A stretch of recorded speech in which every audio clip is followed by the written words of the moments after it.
نحمده ونستعينه ونستغفره ونؤمن به ونتوكل عليه ونعوذ بالله من شرور أنفسنا ومن سيئات أعمالنا من يهده الله فلا مضل له ومن يضلله فلا هادي له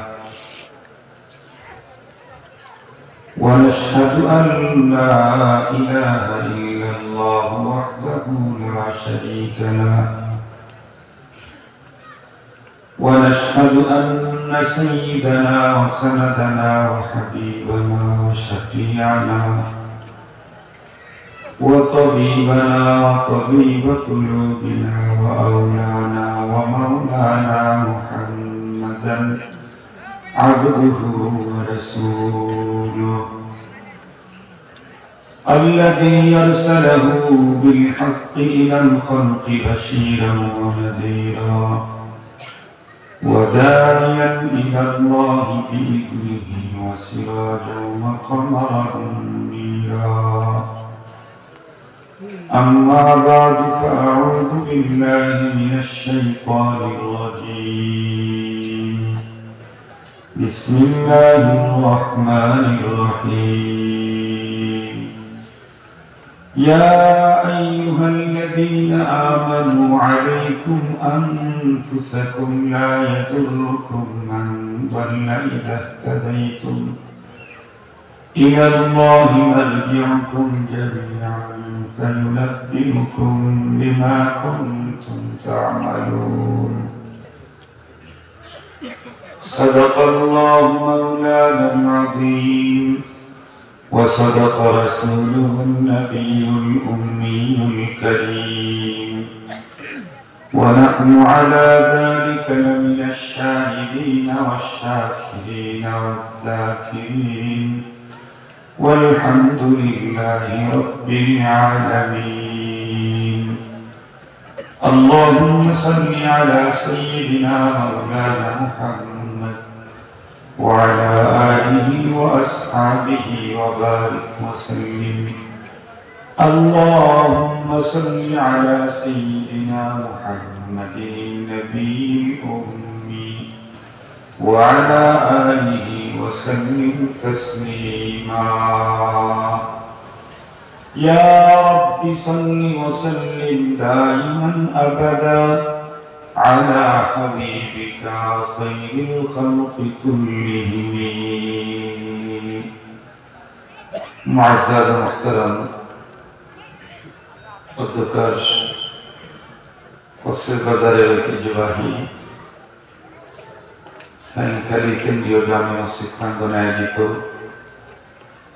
ইসলাহুল উম্মাহ foundation কর্তৃক সপ্তম বার্ষিক ইসলামী মহাসম্মেলনের শ্রদ্ধাভাজন সম্মানিত সভাপতি মুআজ্জাজ হযরত বুজুর্গ উলামায়ে কেরাম, বিভিন্ন দ্বীনি মাদারিস থেকে আগত আজিজ তালাবা, বিভিন্ন অঞ্চল থেকে সমাগত সম্মানিত সুধী, সর্বপ্রথম আল্লাহ পাকের দরবারে আনিশান লাখো কোটি শুকর যে মহান রব্বুল আলামিন আমাদের হায়াতকে দীর্ঘায়িত করে আজকের মুহূর্ত পর্যন্ত সুস্থ সবল রেখে দুনিয়ার হাজারো ঝামেলা থেকে মুক্ত করে দ্বীনের নিসবতে কোরআন পাকের মহব্বতে জান্নাতি আয়োজনে আমাদের কাউকে খতিব কাউকে মুখাতাব হিসাবে হাজির যে সাআদত দান করলেন, সে মহান মহিয়ানের দরবারে আমরা প্রত্যেকেই শুকরগুজার হচ্ছি। জবান খুলে ভক্তি সহকারে মহব্বত নিয়ে দিল থেকে আবেগের সাথে উচ্চ কণ্ঠে সকলেই পড়ে নি আলহামদুলিল্লাহ। সম্মানিত উপস্থিতি, আপনারা এতক্ষণ পর্যন্ত দেশের খ্যাতিমান হযরত উলামা মাশায়েখদের জবান থেকে অত্যন্ত গুরুত্বপূর্ণ দ্বীনি দিক নির্দেশনামূলক জরুরি আলোচনা শুনতেছিলেন। মাহফিলের একদম শেষ পর্যায়ে আল্লাহ পাক আমাকে আপনাদের খিদমতে উপস্থিত করে দিয়েছেন।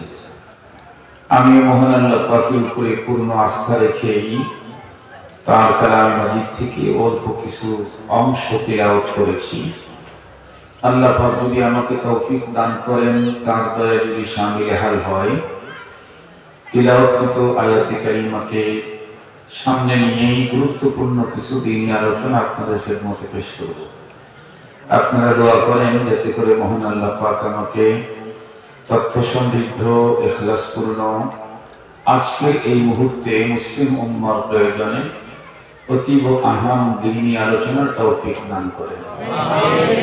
মুহতারাম হাজিরিন, আমি কোরআনুল কারীমের যে আয়াতে কারিমা তেলাওয়াত করেছি, এই আয়াতে কারিমাতে আল্লাহ পাক আজকে তামাম পৃথিবীর, খুসুসান আমাদের দেশের সকল মানুষের মনের মধ্যে একটি জটিল প্রশ্ন, একটি সমস্যা, সেই সমস্যাকে চিহ্নিত করে তার সমাধান বর্ণনা করেছে। সেটি হচ্ছে, আপনারা দেখবেন আমাদের দেশের প্রতিটি মানুষ ব্যক্তিগতভাবে, সামাজিকভাবে, রাষ্ট্রীয়ভাবে, রাষ্ট্র প্রশাসন, দল, সতীজন, সাধুজন, জ্ঞানীজন, গুণীজন, প্রতিটি মানুষ একটা বিষয়ে খুব মেহনত করতেছে। সেটি হচ্ছে কি করে ব্যক্তি, ফ্যামিলি, সমাজ, দেশ সব ধরনের অবিচার, ব্যভিচার, জিনা, খুন, ধর্ষণ, মাদক, এই জাতীয় সবকিছু থেকে কিভাবে মুক্ত হয়, দেশটা কিভাবে সুন্দর হয়, শান্তি হয়, কিভাবে দেশের প্রতিটি মানুষ সুখ শান্তি সমৃদ্ধিতে ভরপুর হয়ে যায়, এফিকি অ্যাটেনশন প্রতিটি মানসিক রাষ্ট্র, প্রশাসনেরও, সুদীজন, সাধুজন, সকলে। এবং অনেক ক্ষেত্রেই তো আমরা দেখি যে বিভিন্ন অনিয়ম, দুর্নীতির ব্যাপারে সরকার এবং প্রশাসন মাঝে মাঝে যুদ্ধ ঘোষণা করে। কিন্তু বাস্তবতা হলো এই, দিন যত বড়তেছে, ব্যক্তিগতভাবে, পারিবারিকভাবে, সামাজিকভাবে, রাষ্ট্রীয়ভাবে, দুর্নীতি, অনিয়ম, অবিচার, ব্যভিচার, জিনা, ধর্ষণ, খুন এগুলি বন্ধ করার প্রোগ্রাম যত বাড়তেছে, সাথে সাথে এগুলি প্রতিযোগিতার সাথে আরো বাড়তেছে, কমতেছে। তেমন কোন ফলাফল আমাদের চোখের সামনে আমরা দেখতে পাচ্ছি। দিন যত গড়াচ্ছে, উন্নত হচ্ছে, তো অনিয়মই উন্নতি হচ্ছে। ধর্ষণের বেড়ে চলছে, অবিচার ব্যভিচার বেড়ে চলছে, জিনা, খুন এগুলি বেড়ে চলছে, গুম বেড়ে চলছে, অশান্তি বেড়ে চলছে। অথচ প্রতিটি ব্যক্তি, প্রতিটি মানুষ, সমাজ, রাষ্ট্র, প্রশাসন সবাই এগুলির বিরুদ্ধে। এবং কোনো কোনো বিষয়ে তো রাষ্ট্র এবং প্রশাসন যুদ্ধ ঘোষণা করছে। যেমন বেশ কিছুদিন আগে রাষ্ট্র দুর্নীতির বিরুদ্ধে যুদ্ধ ঘোষণা করল। আমার যতটুকু জানা, যুদ্ধ ঘোষণা করার পরে আমার দেশ থেকে দুর্নীতি বিদায় নিয়েছে বলে আমার মনে হয় না। কিছুদিন আগ থেকেই তো আমাদের দেশে মাদকের বিরুদ্ধেও প্রশাসন যুদ্ধ ঘোষণা করেছে। বিশেষ করে আপনাদের টেকনাফে মাদকের বিরুদ্ধে যুদ্ধ, কিন্তু তেমন কোনো ফলাফল আমাদের চোখের সামনে আসতেছে না। এই যে সকলে মিলে এই অনিয়ম, দুর্নীতি, অবিচার, ব্যভিচারকে বিদায় করতে চায়, চেষ্টাও করতেছে সকলে, ব্যক্তিগত দিক থেকে, সামাজিক দিক থেকে, রাষ্ট্রীয় দিক থেকে, ফলাফল আসতেছে না কেন? এটা একটা জটিল প্রশ্ন। প্রবলেমটা কোথায়? আল্লাহ পাক রব্বুল আলামিন, আমি যে আয়াতে কারিমা তেলাওয়াত করেছি, এই আয়াতে কারিমাতে সমস্যাটা উল্লেখ করে সমাধান বলে দিয়েছেন। সুবহানাল্লাহ। সমাধান উল্লেখ করেছেন, সাথে সাথে সমস্যাটা কোথায় এটাও বলে দিয়েছেন। একটা কথা মনে রাখবেন, কোন মানুষ কোন সমস্যাকে দূর করতে চাইলে সমস্যাকে আগে চিহ্নিত করতে হবে। যদি সমস্যা চিহ্নিত করতে না পারে, তাহলে সমাধান জীবনে খুঁজে পাওয়া যাবে না। আমি একটা মিসাল দিয়ে বুঝবেন, আমাদের বাংলাদেশের কোনো একজন অথবা পাকিস্তানের হবে কোন একজন রোগী, তার শরীরে পেটের ভিতরে একই জায়গায় তিনবার অপারেশন করা, তিনবার। তৃতীয়বার অপারেশন করেও তার শরীরে সেম আগের মতোই সমস্যা ধরা পড়ল। সেটা হলো তার পেটের এক জায়গাতে কিছু পুষ জমা হয়। পুষ বুঝেন তো? পুষ জমা হয়। তো ডাক্তাররা একটা অপারেশন করে সরাই দেয়, কিছুদিন পরে আবার ওখানে পুষ জমা হয়। এরকম তিনবার করে অপারেশন করার পরে doctor Tareq Mahmud MBBS first class Pakistan, উনি এই তথ্যটা দিয়েছেন। ওনাকে উন্নত চিকিৎসার জন্য বহির্বিশ্বে নিয়ে যাওয়া হলো, অন্য দেশে নিয়ে যাওয়া হলো। নিয়ে যাওয়ার পরে সে দেশের এক্সপার্ট একজন ডাক্তার এই রোগীর কাছ থেকে তার রোগের টোটাল বিবরণ বর্ণনা শুনলেন এবং উনি যেটা যেটা সমস্যা মনে করতে চাইছেন সেখানে টেস্ট দিলেন। টেস্ট দেওয়ার পরে উনি খুব বারবার ওনার মুখে টেস্ট দিচ্ছেন, মুখে। এক পর্যায়ে উনি রোগীকে হেসে দিয়ে ডাক্তার বললেন যে তোমার তো তেমন কোনো সমস্যা নেই, তোমার কোনো মেডিসিন খেতে হবে না, তুমি শুধুমাত্র কেবলমাত্র নিয়মিত দৈনিক 3 থেকে 5 বার আমি একটা গাছ লিখে দিচ্ছি, এই গাছের ডাল দিয়ে মেসওয়াক করলে তোমার সকল সমস্যার সমাধান হবে। গাছটার নাম হলো পিলু। পিলু গাছের একদম কাঁচা যে ডাল আছে, যে ডালটা তুমি ভেঙে নিয়ে মেসওয়াক করবা দৈনিক 3 থেকে 5 বার। যখন ওই গাছের রস শেষ হয়ে যাবে, শুষ্ক হয়ে যাবে, ওটি ফেলে দিয়ে আবার নতুন একটা কাঁচাটা নিবা। আশা করি 3 সপ্তাহে তুমি সুস্থ হয়ে যাবে। পরবর্তীতে ডাক্তারকে জিজ্ঞেস করা হলো, রোগীও বিশ্বাস করতেছে, আরে আমার সমস্যা তো পেটে, আপনি আমাকে দাঁত ব্রাশ করার জন্য মিসওয়াক করার জন্য বলতেছেন, এটা দিয়ে হবে? আমার পেটের সমস্যা 3 বার অপারেশন করা হয়েছে, আপনি বলতেছেন যে সমস্যা দূর হয়ে যাবে। তুমি বললেন যে তুমি ডাক্তার না আমি ডাক্তার। বলে আপনি ডাক্তার? বলে আমি তোমাকে যে প্রেসক্রিপশন দিয়েছি, যে ট্রিটমেন্ট করেছি এটা মেনে নাও। দেখো সে 2 থেকে 3 সপ্তাহ পিলু গাছের কাঁচা ডাল দিয়ে ব্রাশ মেসওয়াক করতেই তার পেটের সমস্যা দূর হয়ে গেল। ডাক্তারকে জিজ্ঞাসা করা হলো, ডাক্তার বললেন দেখো তোমার দেশের চিকিৎসকেরা যেখানে সমস্যা হয়েছে, যেখানে তোমার ব্যথা হয়েছে সেই জায়গা তারা দেখছে পেটের ওখানে পুষ জমা হয়েছে, তাই ব্যথা হয়, ওখানে কেটে পুষটা বের করে দিয়েছে। কিন্তু পুষ মূলত তৈরি হচ্ছে কোথা থেকে এটা কখনো তারা ভাবে না। পুষটা হচ্ছে কোন জায়গায় এটা দেখে নাই, জমা হয়েছে কোথায় সেটা দেখেছে। তোমার পুষটা তো তোমার দাঁতের মাড়ির দাঁতের গর্তে ওইখান থেকে পুষটা তৈরি হয়ে ওখানে জমা হচ্ছে। এই জায়গার ক্ষত, এখানকার ঘাম, এটাকে শুকানোর জন্য পিলু গাছের কোষটাই যথেষ্ট, কোনো মেডিসিনের দরকার নাই।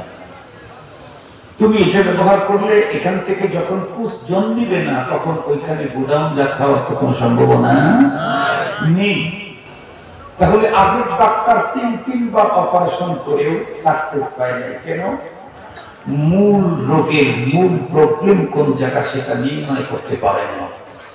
আমরা ব্যক্তিগত দিক থেকে, সামাজিক দিক থেকে, রাষ্ট্রীয় দিক থেকে, প্রশাসনের দিক থেকে, সুধী সমাজ, সাধু সমাজ, জ্ঞানীজন, পরিজন সকলেই এদেশ থেকে দুর্নীতি, অনিয়ম, ছিনতাই, ধর্ষণ, রাহাজানি, খুন, এই জাতীয় সব অবিচার ব্যভিচার বন্ধ করতে চাই এবং এর ধারাবাহিকতায় বন্ধ করার জন্য অনেক মিটিং, মিছিল, সভা, সমাবেশ, কত কিছু করা হচ্ছে। কিন্তু এটার ফলপ্রসূ তেমন কোন ফলাফল আমাদের চোখে আসতেছে না। তার মূল কারণটা কোথায়? কোরআনে পাকে আল্লাহ পাক এই আয়াতে কারীমাতে এটা নির্ণয় করেছেন, এরপরে তার সলিউশন দিয়েছেন। আলহামদুলিল্লাহ বলেন।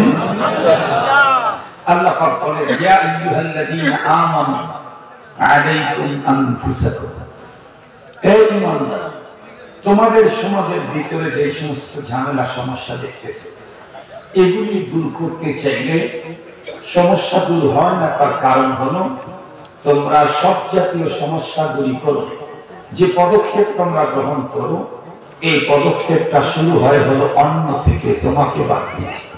যেমন তোমরা যারা দুর্নীতিকে বিরুদ্ধে যুদ্ধ ঘোষণা করো, তারা নিজেরাই দুর্নীতির সাথে সম্পৃক্ত থাকো। তোমরা যারা মাদকের বিরুদ্ধে যুদ্ধ ঘোষণা করো, তোমরা নিজেরাই মাদকের সাথে কোনো না কোনো ভাবে জড়িত থাকো। যেহেতু তোমরা নিজেরাই এই কাজের সাথে জড়িত, এ কারণে কিয়ামত পর্যন্ত হাজার যুদ্ধ ঘোষণা করেও দেশ থেকে এ জাতীয় অনিয়ম দুর্নীতি বন্ধ করা সম্ভব হবে না। সহজভাবে বোঝার জন্য আমি দুটো মিসাল দিয়ে খুব ভালো করে বুঝবেন। দেখেন, আমাদের ওয়াজ মাহফিল গুলাতে 2-4-5,000 10,000 লোক হয়, স্বাভাবিকভাবে অনেক লোক বেশি হয়। গতকালকে আমাদের প্রোগ্রাম ছিল ফরিদপুরে আমাদের প্রোগ্রাম আন্তর্জাতিক ইসলামী মহাসম্মেলন। সেখানে আমি খালিদ সাইফুল্লাহ আইয়ুবী আর বর্তমান সময়ে আলোচিত বাংলার জিন্দা শাহজালাল আল্লামা মামুনুল হক উনিও ছিলেন। ওইখানে লোকের উপস্থিতি 1.5 লাখ মতো হতে পারে। এক কথা হলো, উনি রুম থেকে বের হয়ে স্টেজ পর্যন্ত আসতে প্রায় 1 ঘন্টা সময় লেগেছে। মানুষের জ্যামের কারণে 1 ঘন্টা সময় লেগেছে। তো এরকম মানুষ হয় কম। স্বাভাবিকভাবে 2-4-5,000 10,000 20,000 30,000 40,000 লোক হয়। আপনাদের এখানে তো অনেক কম। এই জাতীয় ওয়াজ মাহফিলে যখন নামাজ শুরু হয়, কাতার সোজা করার সময় আমরা দেখেছি অনেক আওয়াজ হয়, কিন্তু কাতার সহজে সোজা হয় না। অথচ বাংলাদেশে সবচেয়ে বড় জামাত হয় টঙ্গী ইজতেমা ময়দানে। এত বড় জামাত বাংলাদেশে আর কোথাও হয় না। ওইখানে কিন্তু লক্ষ লক্ষ মানুষ, সেখানে কাতার সোজা হয়, আওয়াজ হয় না। ওয়াজ মাহফিল গুলাতে আওয়াজ হয়, কাতার সোজা হয় না। কেন? কারণ ওয়াজ মাহফিল গুলাতে যেই লোক আর একজনের কাতার সোজা করতে বলে, ও নিজেই কাতার থেকে 1 ফিট বাঁকা হয়ে দাঁড়িয়ে আছে। খুব ভালো করে বুঝবেন, যে আর একজনকে সোজা হতে বলতেছে, সে নিজেই কাতার থেকে 1 ফিট বাঁকা হয়ে দাঁড়িয়ে আছে। এখন তার বক্তৃতায়, তার কথায় যদি সবাই সোজা হয়ে যায়, তারপরেও তো কাতার সোজা হবে না, কারণ ও তো বাঁকা। সবাই সোজা, তারপরেও কাতার সোজা হবে। কেন? কারণ যে সোজা করতেছে নিজেই বাঁকা। এই জন্য সবাই সোজা হলেও কাতার সোজা হবে না। পক্ষান্তরে টঙ্গীর ইজতেমা মাঠে লক্ষ লক্ষ মানুষের ইজতেমা, এত বিশাল জামাত বাংলাদেশে আর কোথাও হয় না। সেখানে আওয়াজ নাই, কাতার সোজা হয়। কেন? ওখানে কেউ আর একজনকে কাতার সোজা করার ফিকির করে না, প্রত্যেকে নিজে সোজা হওয়ার ফিকির করে। এখানে হলো সোজা করার ফিকির, আর ওইখানে হলো সোজা হওয়ার ফিকির। আল্লাহ পাক বলেন, ইয়া আইয়ুহাল্লাযীনা আমানু আলাইকুম আনফুসাকুম। এই দেশটাকে, সমাজটাকে সুন্দর করতে চাইলে আর একজনের ফিকিরের আগে তুমি তোমার ফিকির করো না। আর একজনকে সুন্দর করার আগে তুমি নিজে সুন্দর হও। আর একজনকে দুর্নীতি থেকে মুক্ত করার আগে তুমি নিজে দুর্নীতি মুক্ত হও। আর একজন থেকে মাদক সরাবার আগে তুমি নিজে মাদক মুক্ত হও। আর একজন থেকে ধর্ষণ আর ব্যভিচার, জিনা ব্যভিচার থেকে আর একজনকে মুক্ত করার আগে তুমি এগুলি থেকে মুক্ত হও। তুমি নিজে যদি মুক্ত না হও, আর সমাজের প্রত্যেকেই যদি মুক্ত হয়, তারপরেও সমাজটা কখনো মুক্ত হবে না, তোমার কারণেই হবে না। সবাই ঠিক আছে, তুমি তো ঠিক নেই। সবাই ঠিক আছে, তুমি তো ঠিক নাই। কথাগুলো খুব ভালো করে বোঝার জন্য চেষ্টা করবেন। আমি বিশ্বাস করি এদেশের সরকার, এদেশের প্রশাসন সদিচ্ছা যদি তাদের থাকে, অন্তরের অন্তঃস্থল থেকে সদিচ্ছা যদি এদেশের সরকার এবং প্রশাসনে থাকে, দুর্নীতি এবং মাদক বন্ধ করতে সরকার এবং প্রশাসনের 1 মাস লাগবে। এটা আমি বিশ্বাস করি, 1 মাস লাগবে না। কিন্তু যারা বড় বড় সেমিনার করে এগুলোর বিরুদ্ধে বক্তব্য দেয়, অতি গোপনে খবর নিয়ে দেখেন তারা এর সাথে বড় অংশটা নেয়। এই জন্য আওয়াজ চলতেই থাকবে, কাজ হবে। আওয়াজ চলতেই থাকবে, কাজ হবে। আমরা প্রত্যেকটি মানুষ অন্যের ফিকির করি, নিজের ফিকির করি না। বড় আশ্চর্য কথা, আমি জীবনে দেখেছি নিজের চোখে কোন মানুষ দুনিয়ার ব্যাপারে এবং নিজের স্বাস্থ্যের ব্যাপারে, শরীরের ব্যাপারে নিজেরটাকে খুব দেখে, অপরেরটা দেখে না।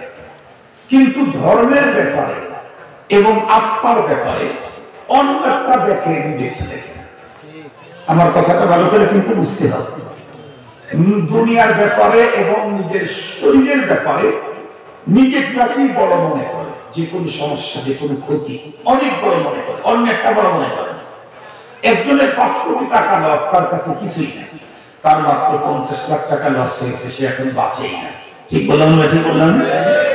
একজনের বুকে এখানে ফেলে কেটে ছিঁড়ে গেছে, ভিতর থেকে লাঞ্চ দেখা যাচ্ছে এখন বাহির থেকে। আর একজনের হাতটা শুধু কেটে পড়ে গেছে। যার হাতটা কেটে পড়ে গেছে, সে যার বুক চিরে লাঞ্চ বের হয়েছে তাকেও পাত্তা দেয় না। সে বলে হচ্ছে এটা আমি বড় জুটি। দুনিয়ার ব্যাপারে, দেহের নিজের স্বাস্থ্যের ব্যাপারে, কিন্তু আখিরাতের ব্যাপারে, আত্মার ব্যাপারে, নিজের আত্মার ব্যাপারে অন্যকেই শুধু দেখে, নিজেরটা দেখে না। তার মানে খুব ভালো করে বুঝবেন, নিজের আত্মাকে নষ্ট হয়ে আছে, নিজের আখিরাত যে বরবাদ হয়ে যাচ্ছে, এটার কোনো খবরই নেই। আর একজনের চাকরি কত নষ্ট, কত মুনাফিক, কত বেঈমান, কত খারাপ মানুষ, কত চরিত্রহীন, অথচ নিজের কোনো খবরই, নিজে তার চাইতে জটিল সমস্যাতে আছে, নিজে তার চাইতে জটিল সমস্যাতে আছে। আমি একটা ঘটনা বলি, আপনারা খুব ভালো বুঝবেন। আমার বাড়ি সিরাজগঞ্জ, আমি জুমার নামাজ পড়াই ঢাকা, একটা সেন্ট্রাল মসজিদ, রামপুরা বনশ্রী সেন্ট্রাল মসজিদ। তো আমি ড্রাইভার আমার ছিল গত বছর, টাঙ্গাইল বাড়ি ছিল। তো টাঙ্গাইল বাড়িতে গেছে, আমি পরের দিন ঢাকায় যাবো। আমাকে ফোন দিয়ে বললো, হুজুর আপনি একটু কষ্ট করে গাড়িটা চালায় আসেন, আমি টাঙ্গাইল থেকে আপনি বুক করছি। তো আমি তো গাড়ি চালাইতে জানি, এই কারণে আমি নিজে গাড়ি ড্রাইভ করে আসতেছি। তো প্রফেশনাল ড্রাইভার না হলে অনেক কথা কিন্তু কাজ মনে থাকে। যেমন গাড়িতে উঠার পরে গাড়ি দরজাগুলি লক করে রাখতে হবে। আমার লক করার কথা মনে নেই, আমি এমনি গাড়ি চালাই আসতেছি, গাড়ির দরজা বন্ধ আছে, লক করা। এলিঙ্গা নামে একটা জায়গা আছে, যমুনা সেতু পার হওয়ার পর। সেইখানে আসার পরে দেখলাম একটা গাড়ি ব্রিজের রেলিং ভেঙে লাইন চলে গেছে, পানির ভিতরে পড়েছে। আর সমস্ত প্যাসেঞ্জাররা কেটে ফেটে রক্তাক্ত। ওইখানে যাওয়ার পরে রাস্তাটা জ্যাম, আমি ধীরে ধীরে যাচ্ছি। আমার অজান্তেই হঠাৎ করে দুই দিক থেকে দুইজনকে টান দিয়ে খুলে ভিতরে 3 জন আহত ব্যক্তিকে উঠাই দিল। 3 জন রক্তাক্ত। 3 জনের সম্পর্ক হলো স্বামী স্ত্রী, একটা তাদের বাচ্চা। এদের রক্ত অবস্থা দেখে, আহত অবস্থা দেখে আমার অবস্থা তো খুব জটিল। এরপরে কষ্ট করে ওদেরকে হাসপাতাল পর্যন্ত নিয়ে গেলাম। পথের মাঝে আমার ড্রাইভারকে আমি ড্রাইভিং সিটে বসায়, পাশের সিটে আমি বসলাম। বসে আমি পিছনের দিকে তাকায় দেখতেছি যে লোকগুলা বাঁচে না মারা যায়। দেখলাম ওই পিতা মাতা 2 জন আহত, কিন্তু বাচ্চাটা সিরিয়াস আহত। পরবর্তীতে বাচ্চাটা বাঁচে নাই, মারাই গেছে।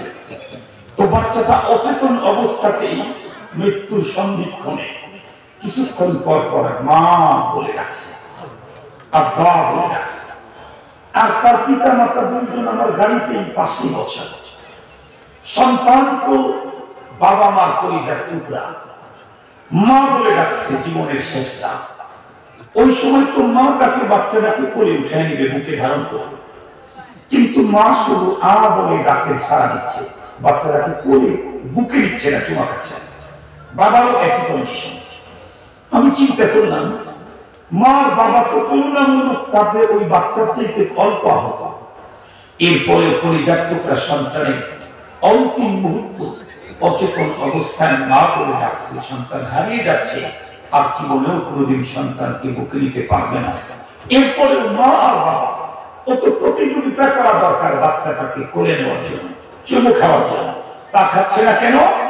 কারণ হলো ওনারা নিজেরাও আক্রান্ত।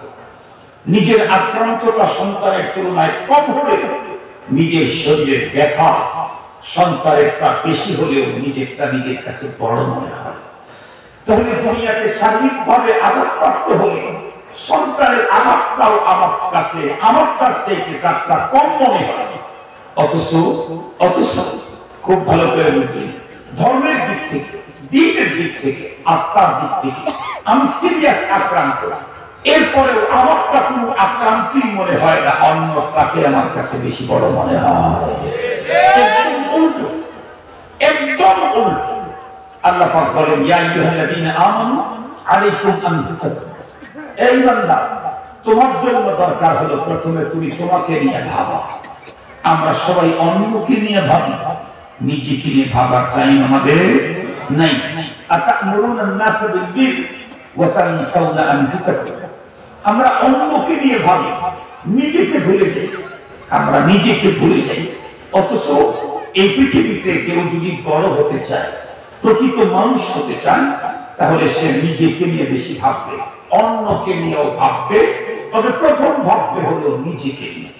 আপনারা প্রত্যেকেই জানেন, এই পৃথিবীতে যত মানুষ আল্লাহ পাক পাঠিয়েছিলেন, এর মধ্যে সবচেয়ে দামি মানুষ কারা? কথা বলেন।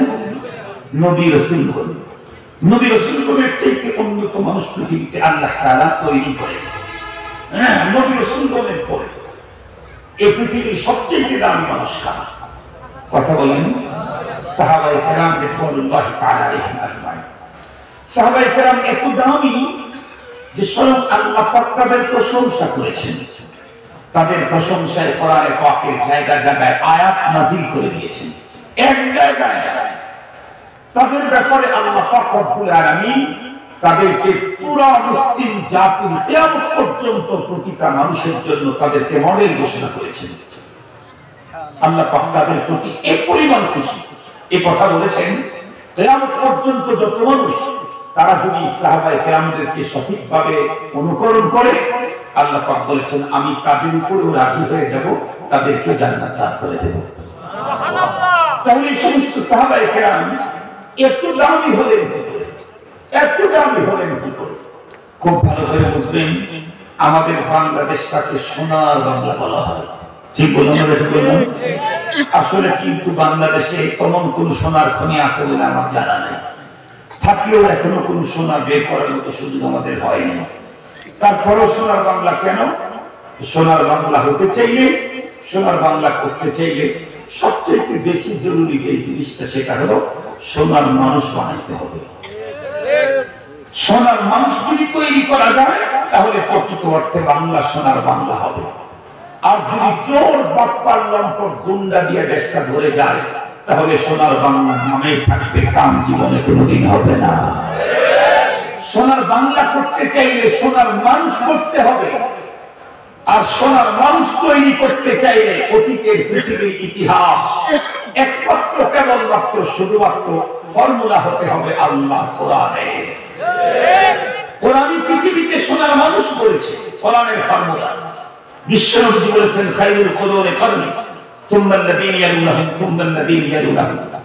এই পৃথিবীতে নবীজি বুক টান করে বলেছেন, খায়রুল কুরুনি কারনি, আদম আলাইহিস সালাম থেকে শুরু করে কিয়ামত পর্যন্ত যত কর্ম, যত যুগ পৃথিবীতে আসবে, তার মধ্যে সবচেয়ে সুন্দর সোনালী যুগ হলো আমার সাহাবায়ে কেরামের যুগ। সাহাবায়ে কেরামের যুগ, তারপরে তাবেঈর যুগ, তারপরে তাবেঈ তাবেঈর যুগ। এই তিন যুগের মানুষ কোরআনকে সবচেয়ে বেশি উন্নত ভাবে ধারণ করেছে। এই জন্য তিন যুগকে সোনার যুগ বলে রাসূল ঘোষণা দিয়ে গেছেন। কিয়ামত পর্যন্ত কোন দেশকে, কোন মানুষকে স্বর্ণ মানবে রূপান্তরিত করতে চাইলে পৃথিবীর কোন মানুষের তৈরি করা তন্ত্র মন্ত্র আর ফর্মুলা দিয়ে পশ্চিমকালের মানুষকে স্বর্ণ মানব বানানো যায় না। স্বর্ণ মানব বানাইতে চাইলে আল্লাহর দেওয়া বিধানের বিকল্প কোনো পথ নাই। মুহতারাম হাজিরিন, দুঃখের সাথে বলতে হয়, আমাদের দেশে এতদিন পর্যন্ত তো স্কুলগুলোতে ক্লাস 8 এসএসসি এইচএসসি ধর্মীয় কিছু শিক্ষা ছিল। ইদানিং কালে নতুন করোনাকালীন সময় শিক্ষার যে পদ্ধতি এখন বর্তমানে তৈরি করা হয়েছে, তাতে ধর্মীয় শিক্ষাটাকে বাদ দেওয়া হয়েছে। আমরা মাননীয় সরকার প্রধানের কাছে, মাননীয় প্রধানমন্ত্রীর কাছে আহ্বান জানাতে চাই, আমাদের দেশে চূড়ান্ত নৈতিকতা অবক্ষয় আমাদের দেশে। এই জন্য সবচেয়ে বেশি দরকার হলো নৈতিক শিক্ষা চালু করা। আর নৈতিক শিক্ষা পৃথিবীতে যত মানুষ যত জায়গায় দিয়েছে, আল্লাহর কোরআনের চাইতে নৈতিক শিক্ষা পৃথিবীতে উন্নত কোনোদিন হতে পারে না। এই জন্য নৈতিকতা অবক্ষয়ে প্রতিটি স্কুলে প্রতিটি বিদ্যালয়ে কোরআনের শিক্ষা বাধ্যতামূলক করা দরকার। সেখানে কোরআনের পরীক্ষাকে বাতিল করে দেওয়া, ঐচ্ছিক করে দেওয়া, পরীক্ষা আর হবে না, উঠায়া দেওয়া, এটা জাতিকে নৈতিকহীনতা করার এক ষড়যন্ত্র ছাড়া কিছুই না। মুহতারাম হাজিরিন, আমাদের দেশে সরকার এবং ঊর্ধ্বতন কর্মকর্তাদের দৃষ্টি আমরা আকর্ষণ করতে চাই। আপনারা পারলে প্রতিটা শিক্ষা প্রতিষ্ঠানে মুসলমান যেহেতু শতকরা 90-92%, এই জন্য কোরআনের শিক্ষা বাধ্যতামূলক করুন, একদম নার্সারি থেকে 1 2 থেকে শুরু করে।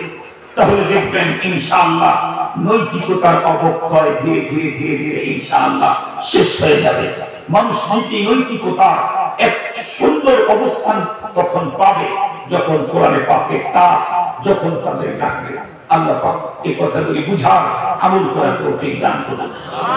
আমি যে কথা বলতেছিলাম আপনাদের সামনে, সাহাবায়ে কেরাম রাদিয়াল্লাহু তাআলা আলাইহিম আজমাইন পৃথিবীর সবচেয়ে সুন্দর মানুষ ছিলেন, সবচেয়ে দামি মানুষ ছিলেন। কোন গুণের কারণে আল্লাহ তাদের প্রশংসা করলেন? কোন গুণ? অনেকগুলি অনন্য গুণের অধিকারী ছিলেন তারা। তাদের ভিতরে একটা গুণ হলো সাহাবায়ে কেরাম নিজের ফিকিরটা আগে করতেন। সাহাবায়ে কেরাম নিজের ফিকির আগে করতেন, অন্যের ফিকিরও করতেন, তবে নিজের ফিকিরটা আগে করতেন। যেমন একটা হাদিস আপনাদের খেদমতে পেশ করলে আমার বয়ান শেষ। আপনারা জানেন মুহাম্মদ সাল্লাল্লাহু আলাইহি ওয়াসাল্লামের সাহাবীদের ভিতরে সকলেই খুব দামি, তার মধ্যেও দামের কম বেশি আছে না? আছে। খুলাফায়ে রাশিদিনের দাম সবচেয়ে বেশি, এরপরে আরো সাহাবীদের দাম। একজন দামি সাহাবী, তার নাম হযরত হামজা রাদিয়াল্লাহু তাআলা। তার একটা হাদিস আমি আপনাদের খেদমতে পেশ করব। হযরত হামজাকে হাফাজ হলো গাসিলুল মালাইকা। উনি যুদ্ধে গিয়েছিলেন, স্ত্রী সহবাসের পরে গোসল করবেন এমন মুহূর্তে ওনার কাছে বার্তা চলে আসলো মুসলমানরা যুদ্ধের ময়দানে পরাজয়ের দ্বার প্রান্তে। উনি চিন্তা করলেন কিসের গোসল?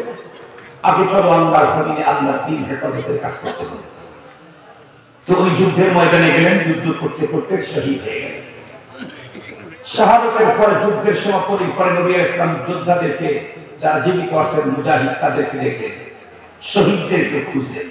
পুরোটার ভিতরে হযরত হামজা রাদিয়াল্লাহু তাআলা লাশ নাই। শহীদদের ভিতরে নাই, জীবিতের ভিতরে হযরত হামজা রাদিয়াল্লাহু তাআলা নাই। নবীজি খুব পেরেশান হয়ে গেলেন। তাহলে আমার হামজাকে কি করে নিয়ে গেছে? ঠিক সেই মুহূর্তে আল্লাহ পাক জিবরাইল আমিনকে পাঠায় দিলেন। জিবরাইল আমিন এসে নবীজিকে বললেন, নবীজি আপনার হামজাকে নিয়ে পেরেশানি করেন না। কেন? শহীদদের জন্য নিয়ম তো হলো গোসল ছাড়া ওই অবস্থাতেই তাদেরকে দাফন করে দেওয়া, কিন্তু আপনার হামজার উপরে গোসল ফরজ ছিল। এই জন্য আল্লাহ পাক রব্বুল আলামিন ফেরেশতাদেরকে দিয়ে তার লাশটা আসমানে উঠায়া ফেরেশতাদেরকে দিয়ে আখির গোসল দেওয়াচ্ছে। অল্প কিছুক্ষণ পরে গোসলের কাজ কমপ্লিট হলে আপনার হামজাকে আপনার কাছে দিয়ে যাবে। কিছুক্ষণ পরে হযরত হামজা রাদিয়াল্লাহু তাআলা লাশ যখন নিয়ে আসা হলো, নবীজি দেখলেন ফেরেশতাদের গোসল করানোর পানিগুলি হযরত হামজার দাঁড়িয়ে চুল বেয়ে বেয়ে টপ টপ করে তখনো পড়তেছে। সুবহানাল্লাহ। ইনি গাসিলুল মালাইকা, ফেরেশতাদের দ্বারা গোসলকৃত একজন সাহাবী। এত দামি, সাথে সাথে কাতিবুল ওয়াহী। হযরত হামজা রাদিয়াল্লাহু তাআলা কাতিবুল ওয়াহী। খুব ভালো করে বুঝতে হবে, আমার যুবতী মেয়ে, আমার যুবতী বোন, আমার যুবতী ভাগ্নি, এদের যদি কোরআনের প্রয়োজন হয় তাহলে অবশ্যই আমি টিচার নিয়োগ দিব কাকে?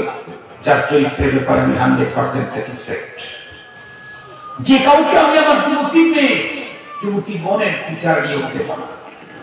আল্লাহ পাক তো ওহী লেখার জিম্মাদারি দিবেন কাকে? আল্লাহু আকবার, আল্লাহু আকবার। এটা কি একজন বড় মাপের সাহাবী কাতিবুল ওহী হযরত হামজা রাদিয়াল্লাহু তাআলা। উনি একদিন পথ চলতেছিলেন, উনি বর্ণনা করেন, লাকিয়ানি আবু বকর। আবু বকর আমার সাথে একদিন রাস্তার ভিতরে দেখা হয়ে গেল। দেখা হওয়ার পরে সালাম কালামের পর হযরত আবু বকর সিদ্দিক রাদিয়াল্লাহু তাআলা জিজ্ঞেস করছেন, কাইফা আনতা ইয়া হামজা? হামজা তুমি কেমন আছো? খুব ভালো করে বুঝবেন কি জিজ্ঞেস করলেন? হানজালা তুমি কেমন আছো? আজকে আমাদের দেশে কিছু দিনদার ভাইদেরকে আমরা দেখি যারা তাদের এক্সেস দিনদারি প্রদর্শন করার জন্য কেমন আছো পরিবর্তে কি বলে, আল্লাহ আপনাকে কেমন রাখছে। এই কথাটা এখন চালু হচ্ছে না? কথা বলেন না? এই কথাটা এখন শুরু হয়েছে না? আগে ছিল কেমন আছে এই কথাটা বলা হতো। এখন কোন কোন মানুষকে এক্সেস দিনদারি প্রদর্শন করতে গিয়ে দেখা যাচ্ছে তারা জিজ্ঞেস করে আল্লাহ আপনাকে কেমন দেখেছেন। আল্লাহ আপনাকে কেমন দেখেছেন এই কথার চাইতে কেমন আছেন এটা উত্তম। আল্লাহ আপনাকে কেমন দেখেছেন এই কথাটা সহি না, এইভাবে জিজ্ঞেস করা সহি না, গলত। কেন? আপনি কেমন আছেন এই কথা বলার পরে উনি যদি খুব বেশি দুঃখ বেদনার ভিতরে থেকে থাকে, উনি যদি বলে ভাই ভালো নেই খুব কষ্টে আছে, তাহলে কোনো ঝামেলা নেই। কিন্তু যখন বললেন আল্লাহ আপনাকে কেমন রেখেছে, আর উনি যদি বলে ফেলে যে ভাই খুব খারাপ অবস্থার মধ্যে রেখেছেন, আল্লাহ তারা ভালো নেই, তাহলে বিষয়টা কেমন হলো? উনি যদি বলেন যে আল্লাহ আমাকে কিভাবে খুব খারাপ অবস্থায় রেখেছেন, ভালো নাই, খারাপের নিসবত আল্লাহর দিকে করা যায় না? খারাপের নিসবত আল্লাহর দিকে করা যায়? এই জন্য আল্লাহ আপনাকে কেমন রেখেছেন এটার ভিতরে বুজুর্গি নেই, এটা উন্নত কথা না, এটা নিম্নমানের কথা। আপনি কত বড় বুঝুন, কত বড় আল্লাহ সিদ্দিকের চাইতে বুঝুন, বড় বুঝুন। সিদ্দিক আকবর হযরত হানজালাকে জিজ্ঞেস করলেন কাইফা আনতা ইয়া হানজালা, হানজালা তুমি কেমন আছো? আর আপনি জিজ্ঞেস করেন হুজুর আপনার আল্লাহ আপনাকে কেমন রেখেছে। না, এটা গলত কথা, এটা ভুল কথা। আপনি বলবেন আল্লাহ আপনাকে কেমন রেখেছেন না, আপনি বলবেন কেমন আছে। তাহলে আমি ভালো থাকি তো আলহামদুলিল্লাহ, যদি দুঃখে কষ্টে থাকি আমি বলে ফেলি ভাই খুব খারাপ অবস্থায় আছি, তাতে আমার কোনো ঝামেলা হবে না।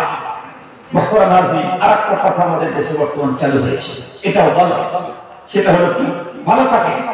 আচ্ছা ভাই ভালো থাকে, আরে ভালো থাকার ক্ষমতা যদি আমার থাকতো তাহলে বাংলাদেশে কোনো হাসপাতাল হতো না। ভালো থাকা, মন্দ থাকা, সুস্থ থাকা, অসুস্থ থাকা, এটা পাওয়ার যদি আমার হাতে থাকতো আমি জীবনে মন্দ থাকতাম না, আমি জীবনে অসুস্থ হতাম না। সুস্থ থাকার ক্ষমতা আমার হাতে নেই, ভালো থাকার ক্ষমতা আমার হাতে নেই। তুমি ভালো থাকলে কথা বলার কি করতে না? তুমি ভালো থাকলে কথা বলার কি করতে না? বলতে হবে আল্লাহ আপনাকে ভালো রাখুক, অথবা বলেন আল্লাহ হাফেজ। আল্লাহ আপনাকে ভালো রাখুক আর আল্লাহ হাফেজের একই তর্জমা। আপনি বলতে হবে আল্লাহ আপনাকে, কথা বলেন না ভালো রাখুক, এটা দোয়া। এটা কি দোয়া? আমাদের ওলামায়ে কেরাম তালাবাদের ভিতরে আরেকটা গলত কথা আছে, কেউ যদি কাউকে কোনো উপকার করে তখন কি বলে শুকরিয়া। কেউ যদি কারো কোনো উপকার করলে, একটু কলম চাইলো, কলম দিল, একটু নিয়ে এসে দিল, একটা বাল নিয়ে এসে 100 অন্য কিছু নিয়ে এসে দিয়ে দিল, কিছু উপকার করলো আপনি তাকে এক্সপ্যান্ড করলো, তখন কি বলে শুকরিয়া। আল্লামা তকী ওসমানী বলেন শুকরিয়া কি হলো? আপনি শুকরিয়া বললেন তাতে কি হলো? কিছুই তো হলো, বরং সে আপনাকে এক্সপ্যান্ড করে, সে আপনাকে লেখা দরকার ছিল, কলম ছিল না আপনার কাছে, আপনাকে কলম দিয়েছে, আপনি লিখেছেন, কলমটা তাকে দিতে দিয়ে বললেন শুকরিয়া। শুকরিয়া বললেন কি হলো? একটা শব্দ শোনা হলো, বরং আপনি বলেন জাযাকাল্লাহ। আপনি কি বলেন? জাযাকাল্লাহ। আপনাকে যে যতটুকু উপকার করেছে তার চেয়ে বড় উপকার তার জন্য হয়ে গেল, আপনি তাকে উন্নত জাযাকাল্লাহ তার জন্য দোয়া করলেন। এই জন্য শুকরিয়া এটা ফেসাদ হতে পারে, কিন্তু এটার দ্বারা উম্মতের কোনো ফায়দা হবে না, এটা গলত কথা। আমাদেরকে বলতে হবে কি বলেন, ছোট খাটো আমি পানি পান করবো, ভাই একটু পানি দাও, একজন পানি এসে দিল, আমি পানি পান করে বললাম জাযাকাল্লাহ। আর যদি বলি শুকরিয়া, তো উনি শব্দটা শুনলেন চলে গেলেন, কচু হলো না। আমি যদি বলি জাযাকাল্লাহ, তাহলে উনি এর দ্বারা অনেক বেশি উপকৃত হবেন। মনে থাকবে তো ইনশাআল্লাহ? মনে থাকবে তো ইনশাআল্লাহ? আপনাদের মাহফিলের নামই ইসলাহুল উম্মাহ। আমি এই ওয়াজ না করলে তো ইসলাহুল উম্মাহ হলো না।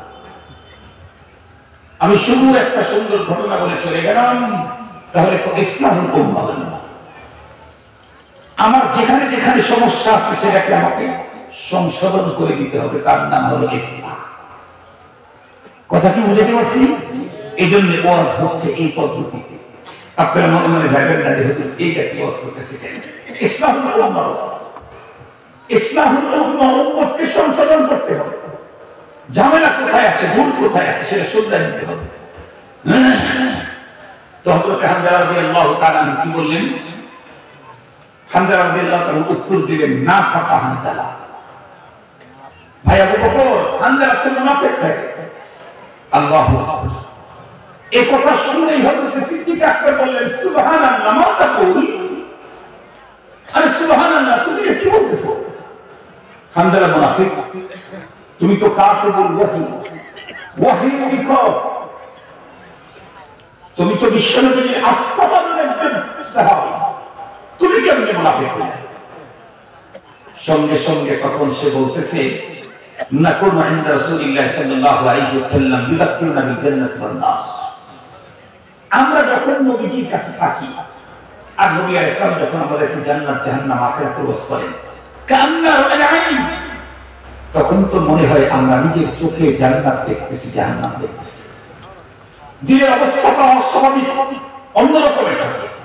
কিন্তু ওখান থেকে যখনই চলে আসি আমার স্ত্রীর কাছে, ছেলে মেয়েদের কাছে, বাড়িতে, ব্যবসাতে, চাকরিতে, রাজনীতিতে, তখন অবস্থাটা পরিবর্তন হয়ে যায়। নবীজির কাছে থাকলে একরকম, ওখান থেকে চলে গেলে আর এক রকম। এর নামই তো মুনাফিকি। এই কথাটা হযরত হানজালা রাদিয়াল্লাহু তাআলা বলতেই হযরত আবু বকর সিদ্দিক রাদিয়াল্লাহু তাআলা উত্তর করলেন, হানজালা, তোমার যেমন আমারও তো তেমন। আমারও তো সিম্পল, আমার তো হুবহু তোমার মতোই। তাহলে তো আর এখন, তাহলে আমিও তো মুনাফিক হয়ে গেছি। মুনাফিক হওয়ার আশঙ্কা করতেছেন কে?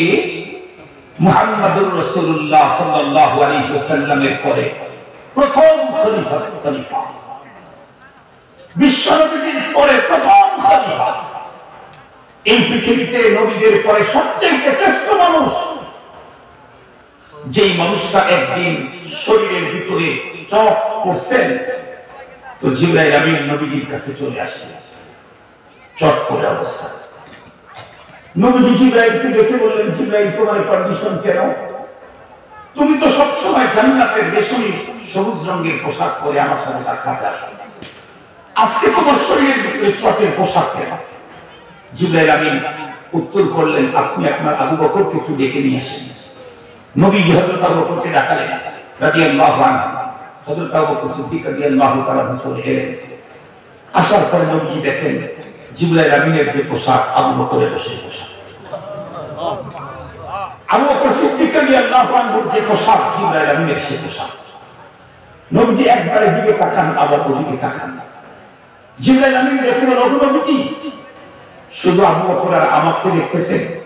আবু বকর আজকে চটের পোশাক পরার কারণে আসমানের মালিক সকল ফেরেশতাদেরকে জান্নাতি পোশাক পরে চটের পোশাক পরতে বলেছেন। সমস্ত ফেরেশতারা চটের পোশাক পরে আছে। এই কথা বলার পরে হযরত সিদ্দিক আকবর আল্লাহ তাআলাকে সালাম জানাইছেন। এই কথা রাসূলকে জানায় দিলেন, ওগো নবীজি, আপনি আপনার আবু বকরকে জানায় দেন, আল্লাহ আবু বকরকে সালাম জানাইছেন। সুবহানাল্লাহ। যেই মানুষটাকে রব্বুল আলামিন সালাম পৌঁছান, সেই মানুষটা নিজের উপরে মুনাফিকের আশঙ্কা করে, আর আমরা নিজেদেরকে পাক্কা ঈমানদার বলি, আরেকজনকে মুনাফিক বলি। কথা বলেন না কেন? আমরা নিজেদেরকে পাক্কা ঈমানদার বলি, আরেকজনকে মুনাফিক বলি। আমাদের অবস্থা তো এমন নিচে চলে গেছে যে আমরা একথা বলি যে আমরা নিজে নিজে স্বাধীন করেছি, আমাদেরকে পিটায় পিটায় করাইতে হয় নাই, তোমাদেরকে তো পিটায় করানো হয়েছে, সুতরাং তুমি আমার চাইতে বড় ঈমানদার হও কি করে? অথচ এই বক্তব্য যখন দিচ্ছিলেন আমার দেশের ওই লিডার, ওই লিডারের মাথা থেকে পায়খান পর্যন্ত ডিটেক্টর দিয়ে চেক করলে কখনো কোনো ইসলামের সিমটমের ভিতরে না, ইসলামের কোনো কিছুই তার ভিতরে নেই। অথচ নিজেকে পাক্কা ঈমানদারের দাবি করছি আমরা। আর এদেশের প্রথম সারির শেখুল হাদিসকে ইন্ডিকেট করে বলতেছি, তুমি আমার চাইতে বড় দিনদার হও। এদেশ, এ সমাজ কখনোই সুন্দর হবে না। এদেশের সমাজকে সুন্দর করতে চাইলে নিজেকে অধম ভাবতে হবে, অন্যকে উন্নত মনে করতে হবে। আমি যদি নিজেকে সবচেয়ে বড় বলে করি, তাহলে ওই সমাজ, ওই দেশ, ওই ফ্যামিলি কখনো শান্তি আসতে পারে না। যে ফ্যামিলির প্রতিটি সদস্য নিজেকে অন্যের চাইতে উন্নত মনে করে, সে ফ্যামিলিতেই মারামারি হানাহানি। যে ফ্যামিলির সবাই নিজেকে ছোট মনে করে, নিজেকে অনুপযুক্ত মনে করে, সেই ফ্যামিলিতে আজও দেখেন জান্নাতের শান্তির ঝলক আছে। নির্ভরের বিস্তারা বিল্ডিং, ভাঙ্গা ঘরের ভিতরে চূড়ান্ত শান্তি আছে। যে ফ্যামিলির সব সদস্যরা নিজেকে অন্যের চাইতে ওর চাইতে আমি দামি, ওর চাইতে আমি দামি, ওর চাইতে আমি দামি, ওই ফ্যামিলি যত উন্নতই হোক, ওই ফ্যামিলি যেমন শান্তি আসতে পারে না। যে দেশের মুসলমান নিজেকে অন্যের চাইতে উত্তম মনে করে, অন্যকে অধম মনে করে, ওই দেশেও শান্তি আসতে পারে না। শান্তি প্রতিষ্ঠার জন্য শর্ত হলো নিজেকে অধম মনে করতে হবে, অন্যকে উত্তম মনে করতে হবে। আমাদের রাসূল সাল্লাল্লাহু আলাইহি ওয়াসাল্লাম এই কথা দোয়ার ভিতরে বলেছেন, আল্লাহুম্মা জাআলনি ফি আইনি সাদিক ওয়া জাআলনি ফি আইনিন নাস কাবীরা। আমার রাসূলের দোয়া করতেন, অথচ রাসূলের দিন কত পরিষ্কার, কত উন্নত। তাকে তৈরি করেছেন আল্লাহ তাআলা ভিন্ন ম্যাটেরিয়াল দিয়ে। আমি যে মাটির তৈরি, আমার রাসূল সেই মাটির তৈরি না, মাটির তৈরি কিন্তু ভিন্ন মাটির তৈরি। এরপরে আমার রাসূলের সিনা চাক করা হয়েছে একবার আমার রাসূলের সিনা চাক করে ভিতর থেকে চাই জাতীয় নষ্ট কিছু থাকতে পারে সব বের করা হয়েছে। এরপরে 24 ঘন্টা তদারকি করেছেন আল্লাহ। সেই রাসূল আল্লাহ পাকের কাছে দোয়া করছেন, আল্লাহুম্মা জাআলনি ফি আইনি সাগীরা ওয়া ফি আইনিন নাস কাবীরা। আল্লাহ তুমি আমাকে আমার চোখে ছোট দেখাও, অন্যের চোখে তুমি আমাকে বড় বানাও। আমাদের অবস্থা হলো আমি আমাকেই বড় মনে করি, আর মানুষ আমাকে কথা বলে না কেন, শুধু ছোট মনে করে না। আমি যখন ভাব দেখার মানুষের ভিতরে কথা বলি, চোখের সামনে তো কিছু বলে না, যেই চোখের আড়াল হয় কথা বলে না, বলে না, বলে না, এরকম বলে। তার মানে সকলের চোখে আমি ছোট, আমার চোখে শুধু আমি বড়।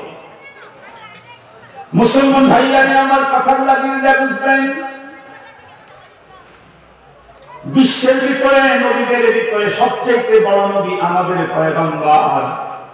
পৃথিবীর কোন নবী যেমন মুহাম্মদুর রাসূলুল্লাহ সাল্লাল্লাহু আলাইহি ওয়াসাল্লামের মর্যাদা সমান হতে পারে না। উম্মতের ভিতরে সবচেয়ে বড় উম্মত আবু বকর সিদ্দিক। পৃথিবীর কোন উম্মতই কোনদিন আবু বকর সিদ্দিকের মর্যাদা সমান হতে পারে না। সেই সিদ্দিক আকবর হযরত হামজালাকে ডেকে বললেন, হামজালা তোমার যেমন অবস্থা আমার একটা সেম কোয়ালিটি, তাহলে চলো এখন দুইজন তো সমস্যার মধ্যে পড়ে গেছি, আমরা তো মুনাফিক হয়ে যাচ্ছি মনে হয়। এখন সমাধান নেওয়ার জন্য কোথায় যেতে হবে বলেন দেখি, কথা বলেন কোথায় যেতে হবে। মুসলমান ভাইরা আমার, সিদ্দিক আকবরের মতো এত বড় মানুষ, প্রথম খলিফা কাসিমুল ওহী হযরত হামজালা, দুইজনের বন্ধুরা আমার পথ চলা শুরু করে দিলেন নবীর দরবারে। আমি আপনাদেরকে জিজ্ঞাসা করতে চাই, সাহাবায়ে কেরাম কোন সমস্যায় পড়লে সমাধানের জন্য নবীর কাছে যেতেন, এখন তো আর নবী দুনিয়াতে নাই। এখন যদি সাধারণ কোন মুসলমান কোন মানুষ যদি সমস্যার মধ্যে পড়ে, তাহলে সমাধানের জন্য কোথায় যেতে হবে? কথা বলেন, ফাসআলু আহলাদ যিকর ইন কুনতুম লা তা'লামুন। কোরআন স্পষ্ট বিধান দিয়েছে, তুমি কোন সমস্যার মধ্যে পড়লে আলিমের কাছে যেতে হবে, আহলে যিকরের কাছে যেতে হবে। এখন আমি কোন সমস্যায় পড়লে যেতে হবে আলিমের কাছে, অথচ আমি আলিমকে ঘৃণা করি। আলিমের উপরে আমার ভিন্ন রকমের মত, ভিন্ন রকমের ধারণা। তাহলে বলুন তো দেখি, আমি কি জানা আর মানার কোন পদ্ধতি থাকবে? কখনোই না। ভালো করে মনে রাখেন, ভালো করে মনে রাখেন, আমি যদি অসুস্থ হই, সুস্থতার জন্য ডাক্তারের শরণাপন্ন হতে হবে। কিন্তু আমি ডাক্তার দেখলেই ঘৃণা করি, আমার যেমন সুস্থতার কোনো সম্ভাবনা নাই। আমার বর্তমান সময়ে আমি ধর্মীয় কোনো ব্যাপারে আমার সমস্যা হলেই আলেমের কাছে যেতে হবে, কিন্তু আমি আলেমকে দেখলেই ঘৃণা করি। মনে রাখতে হবে, তাহলে আমারও ঈমান নিয়ে বাঁচার কোনো সমস্যা না, সম্ভাবনা না। আমি সমস্যার ভিতরে পড়লে তো আলেমের কাছে যেতে হবে, রাসূল তো নেই, নায়েবে নবীর কাছে যেতে হবে। আমি নায়েবে নবীকে ঘৃণা করি, তাহলে আমি পশ্চিমকালেও ঈমান নিয়ে কবরে যেতে পারবো না। আমি অসুস্থ হয়েছি, আমার চিকিৎসার জন্য ডাক্তার দরকার, আমি ডাক্তার দেখলেই ঘৃণা করি।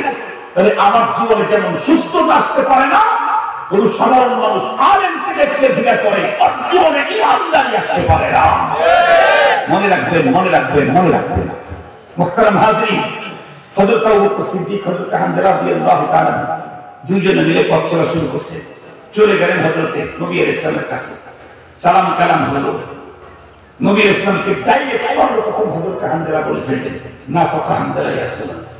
হুজুর, হামজা মুনাফিক হয়েছে।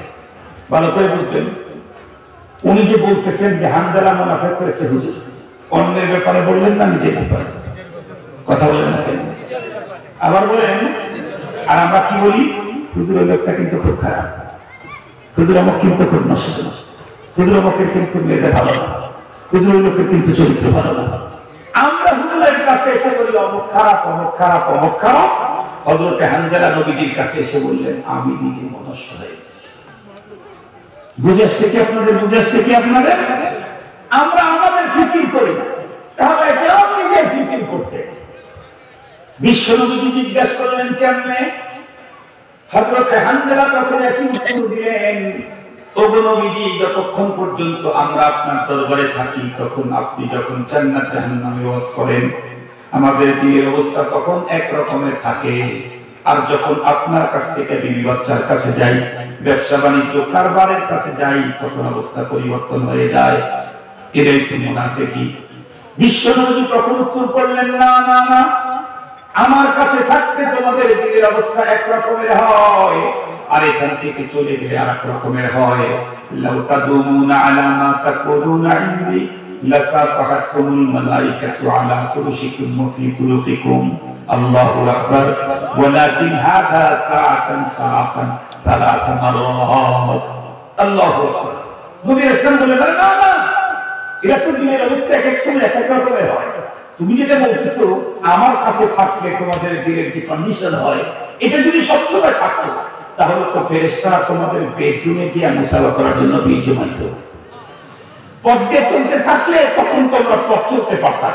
এই পরিমাণে ফেরেশতা তোমাদের সাথে মুসাফা করার জন্য বীর জমাইতো।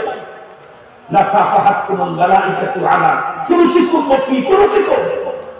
খুব ভালো করে বুঝবেন, এই হাদিসের এই বর্ণনা এতটুকুনের দ্বারা আমাদের দেশের অনেক মানুষ গলত ফাহমি, ভুল বুঝে হাদিসের তরজমা।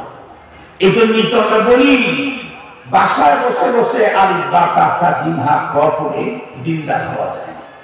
বাংলা হাদিস আর বাংলা কোরআন শরীফের তাফসীর পড়ে কখনো আলিম হওয়া যায় না, দিন শিখা যায় না। দিনদার হতে চাইলে যারা পেটন খেয়ে খেয়ে পড়েছেন উস্তাদের কাছে, তাদের কাছ থেকে শিখতে হয়। কেমনে? এই যে হাদিসটি আমি পড়লাম, এই হাদিসের তরজমায় আপনি কি বুঝবেন? আপনি তো এই হাদিসের তরজমায় বুঝবেন, ইস, আমি যদি ফেরেশতা হতে পারতাম। লাসাফাহাতকুমুল মালাইকা, নবীজির দরবারে থাকতে গেলে যে কন্ডিশন হয়, এটা অবস্থান সবসময় থাকলে ফেরেশতা এসে আমার সাথে মুসাফা করতো, তার মানে আমি ফেরেশতা হয়ে যেতাম। এই জন্য আমাদের দেশেও দেখবেন কিছু মানুষ কিছু মানুষের প্রশংসা করতে গিয়ে বলে, আরে উনি তো মানুষ বলা যায় না, ফেরেশতা। প্রশংসা করতে গিয়ে বলে না, আরে ভাই আপনারা কথা বলতেছেন না, এ কথা বলে না কখনো কখনো। আরে ভাই কথা বলে না, তুমি মানুষ, তুমি তো ফেরেশতা। আমি জিজ্ঞেস করতে চাই, কোন মানুষকে ফেরেশতা বলা তার জন্য প্রমোশন না ডিমোশন? কথা বলেন। ডিমোশন প্রমোশন না। কোন মানুষকে ফেরেশতা বলা তার জন্য ডিমোশন প্রমোশন না। কেমনে? একটা মিশন বলবো, তারপরে কথাটা বলে শেষ করে দেব। আমাদের সিরাজগঞ্জের এলাকাতে অনেক আগে কথা বলতেছে, আমরা যখন ছোট ছিলাম, আমরা তখন আব্দুল কাছে টাকা চাইলে দিত 10 পয়সা। আর আমাদের মুরব্বী যারা আছেন এখানে, ওরকম মুরব্বী তো দেখতেছি না এখন, আমরা ওরকম মুরব্বী দেখতেছি না। এই একটা সাপ নিয়ে আমার বাম পাশে আছে, এই মুরব্বীরা যখন তার আব্বার কাছে টাকা পয়সা চেয়েছেন, তখন মনে হয় দিচ্ছে আনা একানা দিয়া, তাই না বাবা? একানা দিয়া। যেই যুগে যেই সময়ে বাবা সন্তানকে দিত আমাদেরকে 10 পয়সা, 5 পয়সা, 10 পয়সা দিয়ে গুনগুনি পাওয়া যেত। গুনগুনি চিনি? এখনকার নতুন প্রজন্মকে গুনগুনি দেখাইতে চাইলে জাদুঘরে নিয়ে যাবে। গুনগুনি কেমনে চিনি? ওগুলো এখন নেই। 10 পয়সা দিয়ে গুনগুনি পাওয়া যেত। তারপরে লাঠির সাথে লাগানো চকলেট, এটা 10 পয়সা দিয়ে পাওয়া যেত। আমরা যখন ছোট ছিলাম তখন দেখেছি। আর মুরব্বীদের সময় 10 পয়সা পায় না। 1 পয়সা 1 আনা 2 আনা দিয়েছে। তো যে সময় সন্তানদেরকে তার পিতা দিত 5 পয়সা 10 পয়সা, ওই সময় ভিক্ষুককে মানুষ কয় টাকা দিত? 10 টাকা। ওই সময় ভিক্ষুককে মানুষ 10 টাকা দিবে। তো আমাদের এলাকাতে এক ডিস্ট্রিক্টের বাস টার্মিনালে এক ভিক্ষুক অতিষ্কার দুর্বল অসহায়, তো লোকের কাছে ভিক্ষা করতেছে, তো 5 পয়সা দিয়ে একজন 10 পয়সা দিচ্ছে। ডিসি সাহেব ওখানে যাইতে ভিক্ষুকের দিকে তাকায় তার খুব মায়া হয়েছে যে লোকটা আসলে ভিক্ষা করার উপযুক্ত, ও আসলে অনুদান করার উপযুক্ত। এরপরে ডিসি সাহেব পকেট থেকে 5 টাকা বের করে দিয়েছে, 4 লিটার মদ। এখন তো 5 টাকা মদ ছাড়া হয় কোথায় উচ্চল, কারণ এখন তো 5 টাকার কোনো দাম নেই, তখন 5 টাকা অনেক দাম। তো 5 টাকা যখন বের করে দিয়েছে, এই লোকটা জীবনে কোনোদিন 5 টাকা পায়নি, আজকে প্রথম 5 টাকা পেয়েছে। তাহলে ওর খুশির কোনো কি সীমা আছে নাকি? একদম সীমাহীন আনন্দিত হয়ে এই লোকের জন্য কি দোয়া করবে? তো বেছে বেছে ও দোয়া করলো, আল্লাহ তুমি আমার বাবাকে পুলিশ বানায় দাও। ডিসির জন্য কি হওয়ার দোয়া করলো? কথা বলেন না কেন? এই লোকটা দোয়া করতেছে, আল্লাহ তুমি আমার বাবারে পুলিশ বানিয়ে দাও। ডিসি বলতে চায় কি বলেছিলেন? না না, আল্লাহ তুমি আমার বাবারে পুলিশ বানায়।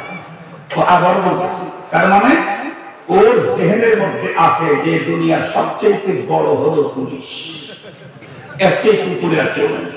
এই জন্য উপরে তারই দোয়া করবো, কিন্তু বাস্তবে কি পুলিশ বড় না ডিসি বড়? একটু কথা বলেন না কেন? শুধু বড় কি? শুধু বড় না অনেক বড়? অনেক বড়। ডিসির জন্য পুলিশের দোয়া করাটা হওয়ার দোয়া করাটা যেমন কোন মানুষের ব্যাপারে ফেরেশতা বলাটা আছে, কোন মানুষের ব্যাপারে ফেরেশতা বলাটা কেমন খুব ভালো করে বুঝবেন। মানুষের ফেরেশতার চাইতে মানুষ দামি, মানুষের চাইতে ফেরেশতা দামি। তবে সত্য হলো মানুষটাকে মানুষ হতে হবে। মানুষটাকে কি হতে হবে? মানুষ হতে হবে। 2 হাত আর 2 পা বডি ফিটনেস থাকলেই মানুষ হওয়া যায় না।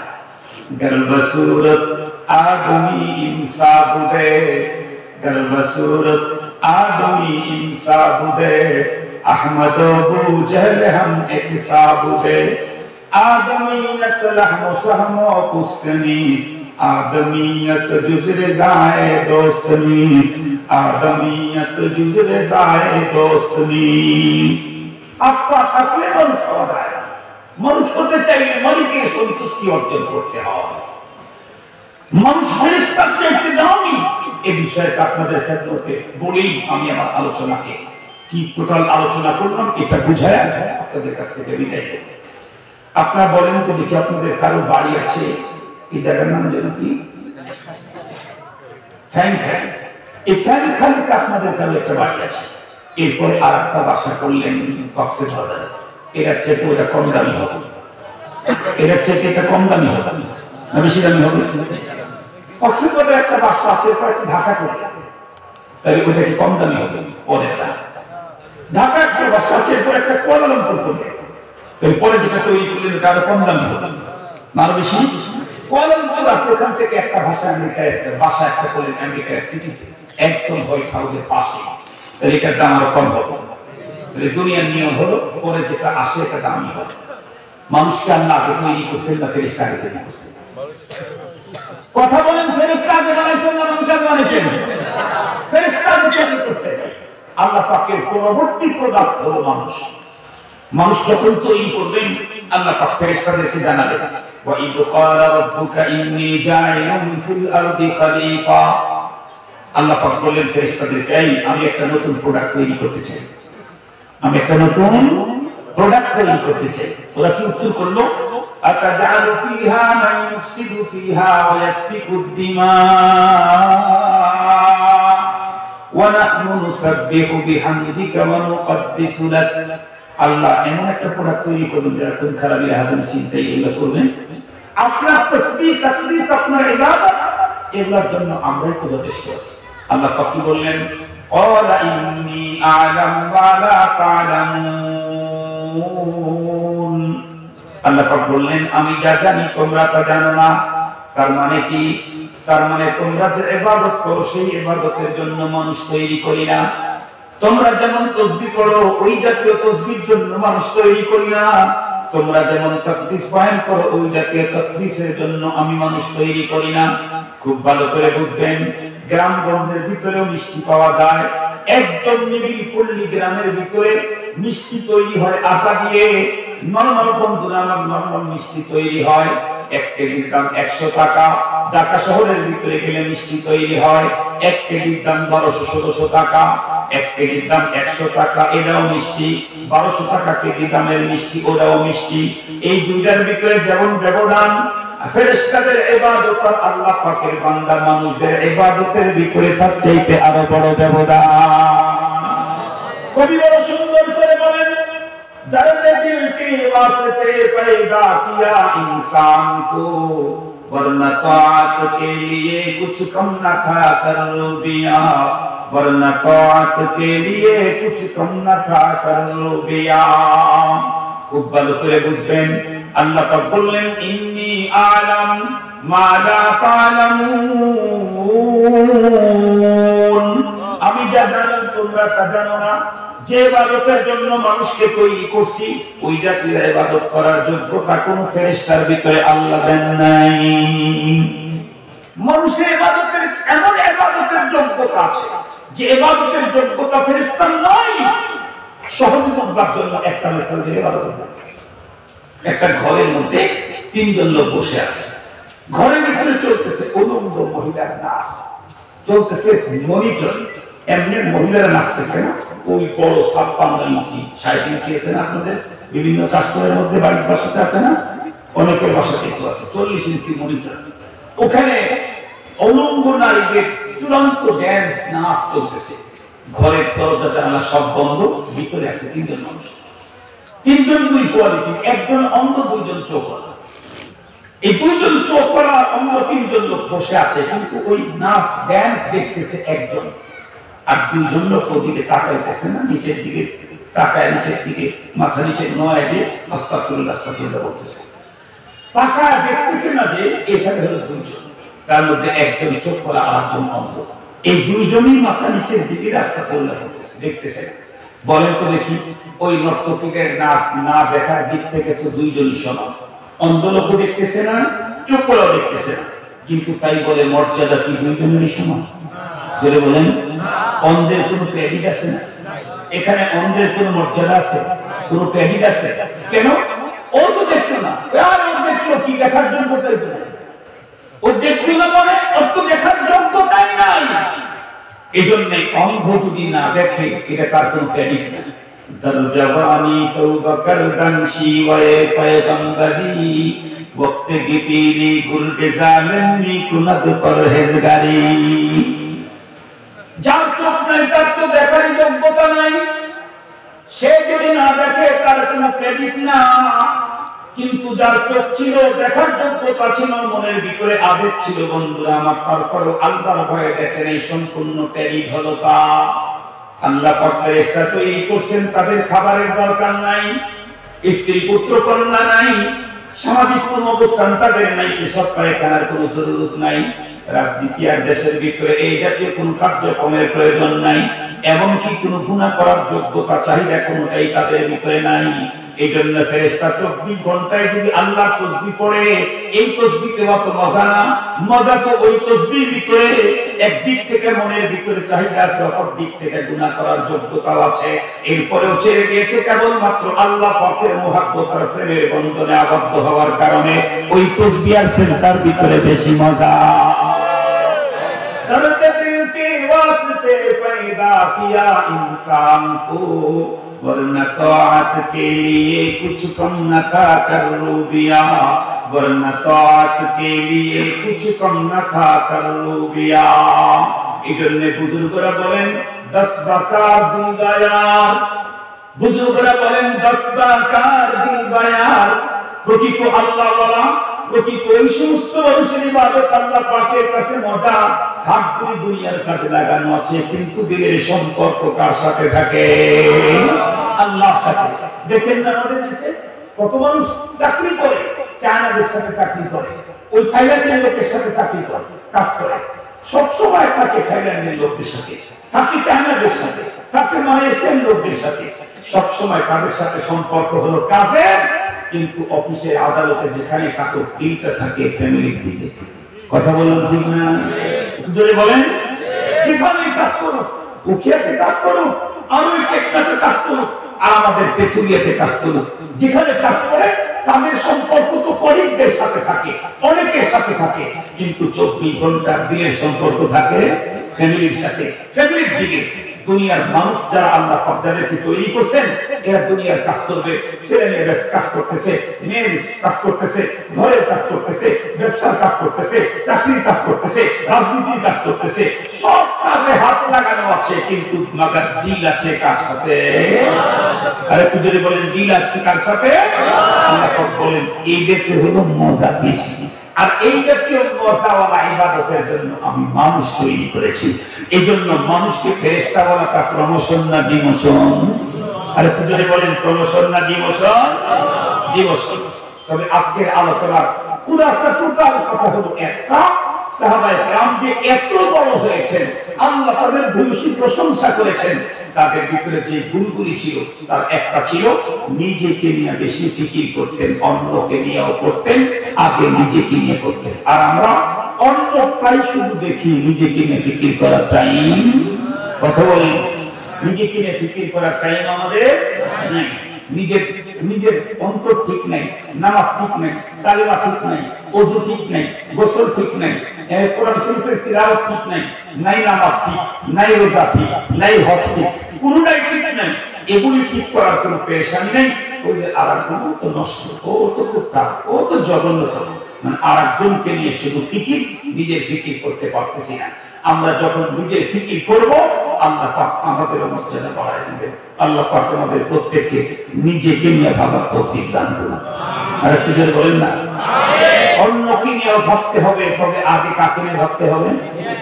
আগে কাকে নিয়ে ভাবতে হবে? কোরআন শরীফে আল্লাহ তাআলা বলেন, ইয়া আইয়ুহাল্লাযীনা আমানু কু আনফুসাকুম ওয়া আহলিকুম নার। এই বান্দা, তুমি আগে তোমাকে আগুন থেকে বাঁচাও, তোমাকে আগে বাঁচাও, এরপর তোমার পরিবারকে বাঁচাও। আপনারা যারা বিমানে চড়ছেন তারা জানেন, বিমানের ভিতরে উঠার পরে বিমানের গেট সব বন্ধ করে দিলে বিমান ক্রু যারা আছে ওরা কিছু নির্দেশনা বলে, বিমানের ভিতরে থাকাকালীন কি কি করা লাগবে, কেমনে থাকতে হবে, এগুলো বলে। বলতে বলতে একটা কথা বলে যে বিমানের ক্যাবিনের ভিতরে কখনো যদি অক্সিজেন শর্ট দেখা দেয়, তাহলে উপর থেকে অটোমেটিকলি অক্সিজেন মাস্ক নিচে নেমে আসবে। অক্সিজেন মাস্কটা নিচে নেমে আসার সাথে সাথে প্রথমে আপনি একটা অক্সিজেন মাস্ক নিজের দিকে টেনে নিন, নাক মুখে সুন্দর করে পড়ুন, এরপরে আপনার পাশে যে আছে তাকে পড়াইতে সহযোগিতা করুন। আগে কি আরেকজনকে পড়াইতে বলছে না নিজে করতে বলছে? বলেন, আগে বলছে নিজে আপনি করুন, এরপর পাশের মানুষকে পড়াইতে সহযোগিতা করুন। কেন? অক্সিজেন শর্ট হলে তো মানুষ মরে যাবে, অক্সিজেন শর্ট হলে মানুষ মরে যাবে। তো আপনি নিজে না করতে গিয়ে পাশে যে আছে তাকে যখন পড়াইতে গেলেন, অক্সিজেন চূড়ান্ত শর্ট হলো, আপনি মরে গেলেন, আরেকজনকে কি পড়াইতে পারলেন? আপনিও করতে পারলেন না, আরেকজনকে পড়াইতে পারলেন না, দুইজনই শেষ হয়ে গেল। আর প্রথমেই যদি আপনি টেনে নিতেন, তাহলে আপনার অক্সিজেন শর্টটা তখন দূর হয়ে যেত, আপনি সুস্থ হতেন। এর ভিতরে যদি আরেকজনের বেশি শর্ট হওয়ার কারণে মরেও যেত, আপনি তো বেঁচে থাকতেন, আপনি তো বেঁচে থাকতেন। আর আপনি যদি আরেকজনকে দিতে যাবেন, তাহলে দুজনেরই মরণ হবে। এই জন্য প্রথমে আপনি বাঁচুন, ইয়া আইয়ুহাল্লাযীনা আমানু আলাইকুম আনফুসাকুম, আপনি আপনাকে বাঁচান নিয়া জাহান্নামের আগুন থেকে। ইয়া আইয়ুহাল্লাযীনা আমানু কু আনফুসাকুম ওয়া আহলিকুম নার। আল্লাহ পাক আমাদের প্রত্যেককে নিজের ফিকির করার তৌফিক দান করুন, নিজের মানুষ সবার ফিকির করার তৌফিক দান করুন, নিজের জীবনটাকে সাজাবার তৌফিক দান করুন, নিজের জীবনটাকে উন্নত চরিত্রে চরিত্রবান করার তৌফিক দান করুন, এরপরে ফ্যামিলিকে সুন্দর করে সাজাবার তৌফিক দান করুন। ওয়া আকিমু আলহামদুলিল্লাহ। দুরূদ আল্লাহুম্মা সাল্লি আলা সাইয়্যিদিনা মাওলানা মুহাম্মদ ওয়া আলা আলিহি ওয়া আসহাবিহি ওয়া বারিক ওয়া সাল্লিম।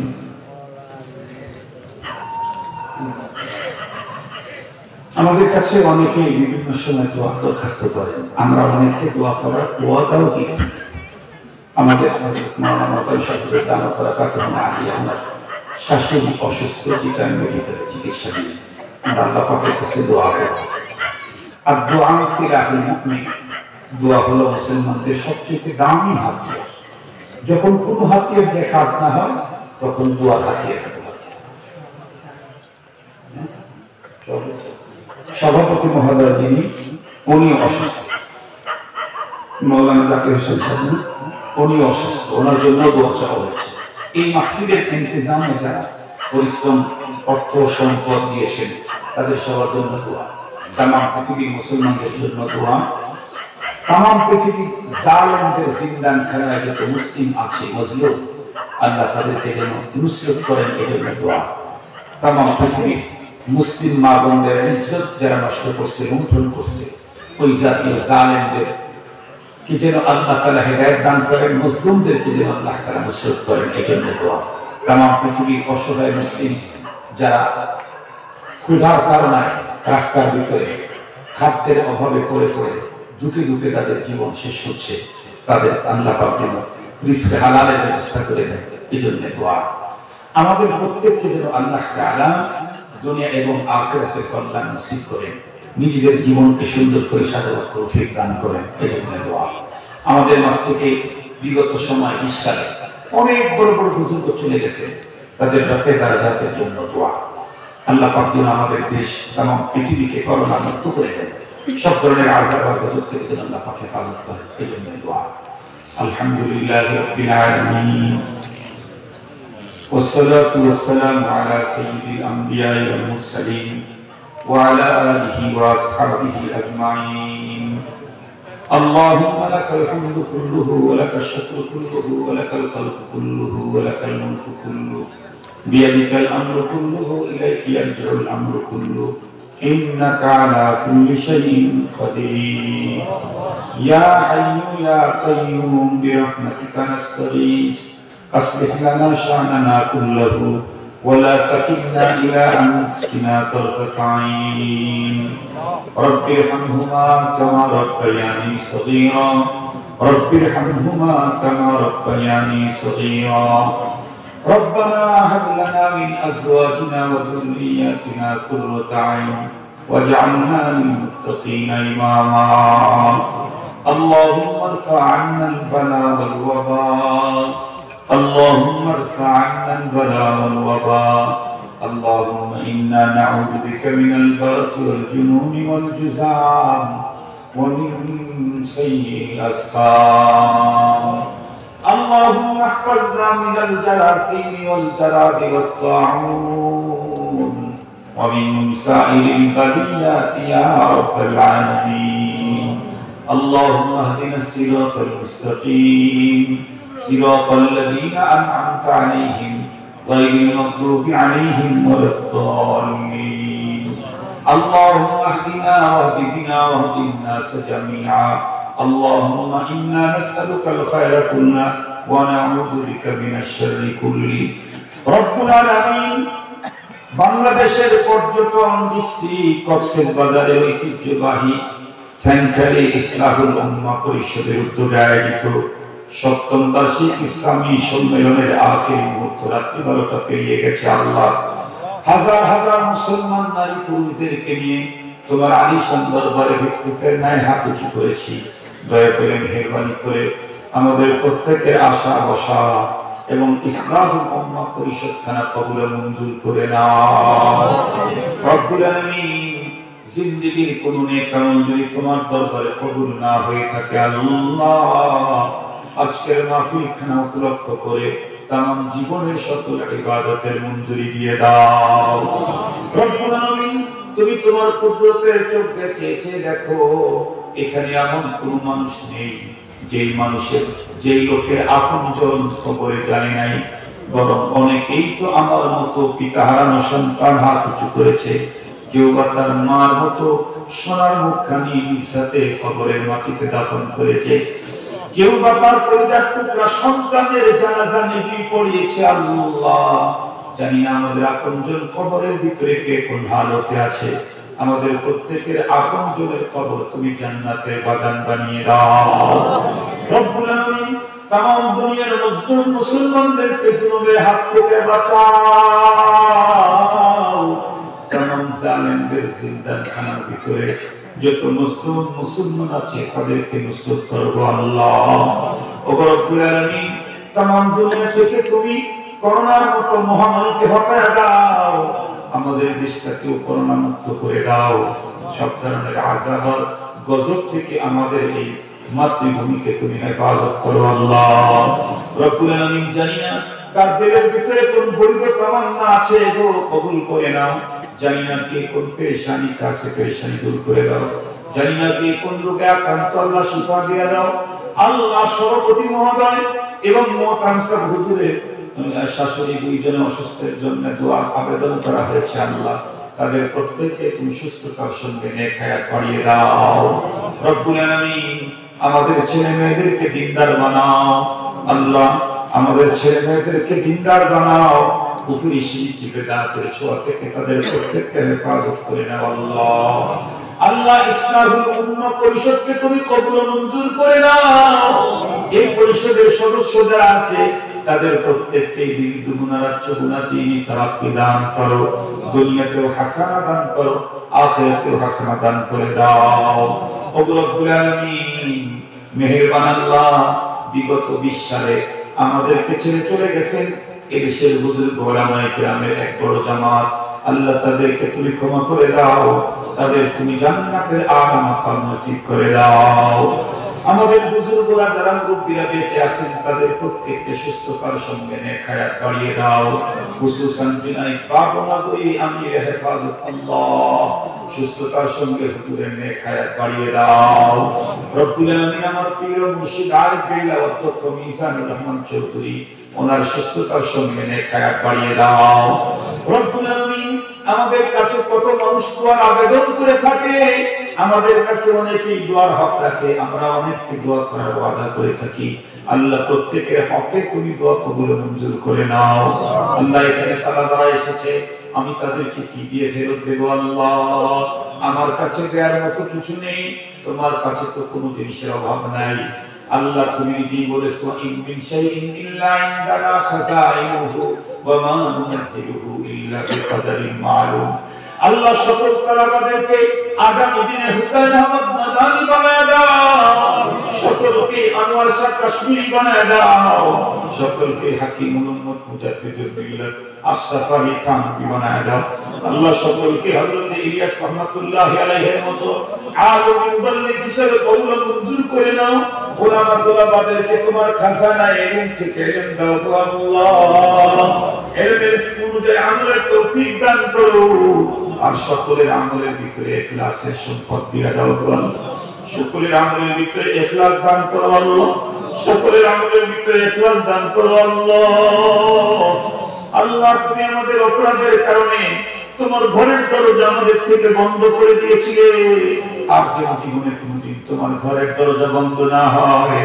খানায় কাবার দরজাটাও তাম দুনিয়ার মুসলমানদের জন্য উন্মুক্ত করে দাও। সুবহানা রাব্বিকা রাব্বিল ইজ্জাতি আম্মা ইয়াসিফুন ওয়া সালামুন আলাল মুরসালিন ওয়াল হামদুলিল্লাহি রাব্বিল আলামিন। আমিন আমিন برحمتك يا أرحم الراحمين. السلام عليكم ورحمة الله وبركاته.